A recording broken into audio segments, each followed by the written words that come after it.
my name is Keith Larson. I'm a reporter with The Real Deal. Behind me is Moynihan Hall, and I'm going to be talking with one of the architects behind this incredibly ambitious project. Here we go.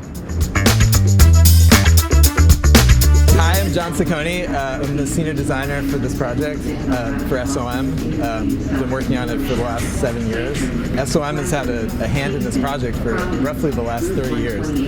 So we're standing here just inside the corner of the building, on the corner of 8th and 33rd.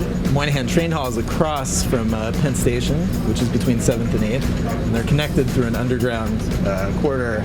You know, what's interesting about this project is that this is really the new home for Amtrak, and it's the new sort of public face for Long Island Railroad. And so those projects moving out of Penn will allow Penn in the future to free up space and be renovated and, you know, become a better experience on that side of 8th Avenue. There's two entries on 8th Avenue, and they used to be moats, which got decked over and became sort of public entries.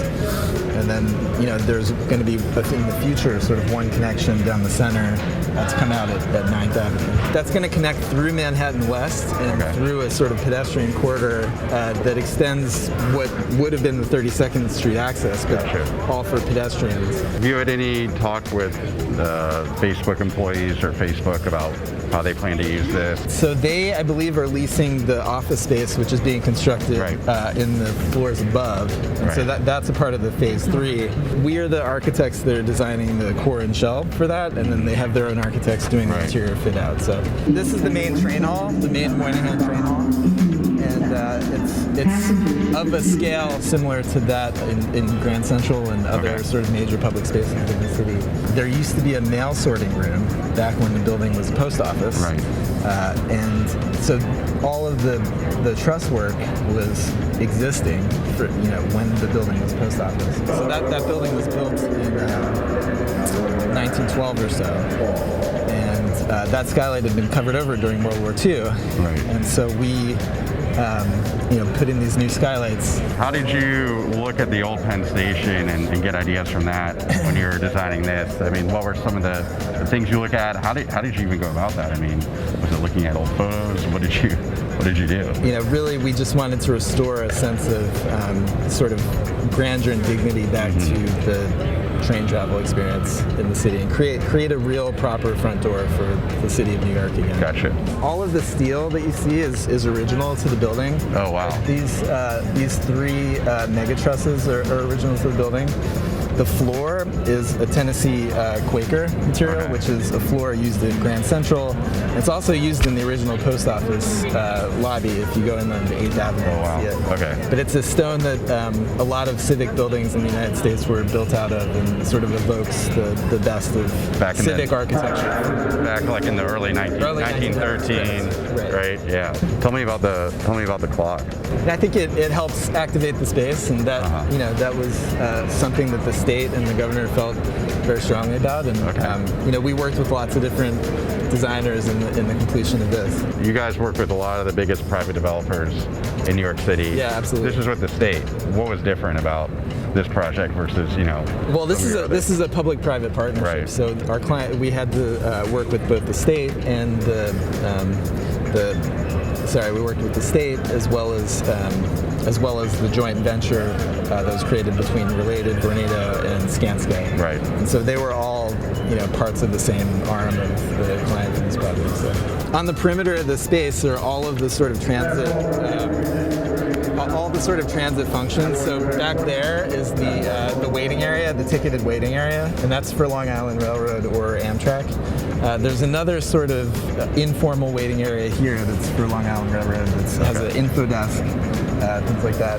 Ticketing for Long Island Railroad and Amtrak, those functions moved over here, and they're on either side of this future 9th Avenue corridor. Can you talk about, I mean, this was a former post office from the early 1900s, an extremely ambitious project. What were some of the the biggest challenges that you had to overcome as a designer of this? Right. I think the biggest challenge was, and this is a challenge of a lot of projects in New York, but building over the active tracks, and there's a lot of structural reinforcing that happens below this level. Okay. And so doing that with trains running almost 24/7 in the busiest transit facility in the Western Hemisphere, that's probably the biggest challenge of the project. And then all that work allowed this work to happen above. So back when this was a postal facility, it was built as a post office. It was built as the central post office for the city of New York. And so all the mail that came in to New York came in via train. Okay. And so the platforms from Penn Station already ran under the building. Okay. And so it was easy to just drop these escalators down onto platforms that already existed below the train. All of these trusses, you can see there's sort of double trusses. And inside the columns, it was all a circulation system so that the mail supervisors could watch the people in the mail sorting room, make sure they weren't stealing mail or doing other sort of Oh, wow. So that's why it was designed like that? Yeah, that's why they're all double trusses, and the perimeter truss you see also is part of that circulation network. So talk about the Skyline here. What is the significance of that? How did you come up with that idea? Right, so the original mail sorting room had a skylight, and that was in disrepair when we worked on the building. It wasn't a skylight anymore. It had been covered over during World War II, and so that didn't exist anymore. And so we created this new sort of vaulted skylight to bring light down into the space, and the geometry is such that it draws your eye up and creates a sense of lightness, this sort of vaulted skylight, while also sort of recalling the vaulted skylights of the original Penn Station. So there's no board here like there used to be at Penn Station, or like there were in a lot of older train stations. And instead, the information for the track and arrivals and departures is spread out throughout the station, more like an airport. So that information can be found anywhere. So if you go get a coffee, you can find out where your train is, or if you have to go to the bathroom, that information is there as well. And so as such, there was no sort of focal point for the space in the way that there would have been with a train board. And part of the thinking behind the large clock was to recall that notion of meeting under the clock.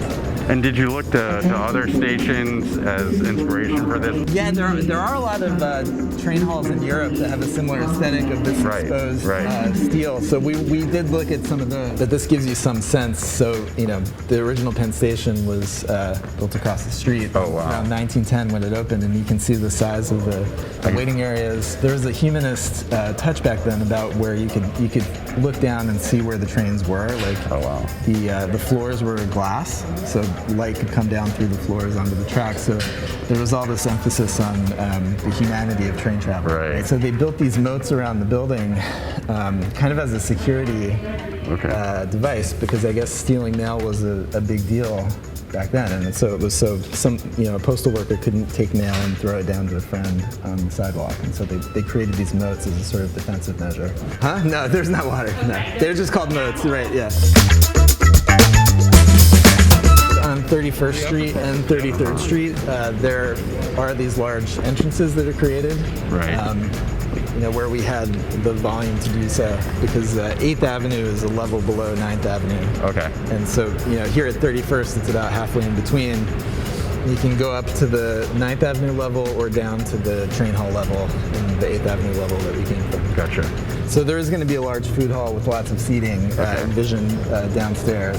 Okay. And so that's going to be, a place to hang out, place to sit, place to get a drink, place to have some food. We're here now at the mid-block skylight, and this zone here with the large stair and the two escalators on either side, that width continues all the way down to 9th Avenue, and then that becomes the axis, the pedestrian axis that goes through Hudson Yards and Manhattan West. So this area here where we put the skylight was the original loading dock for the building. Originally, the mail would come in via train.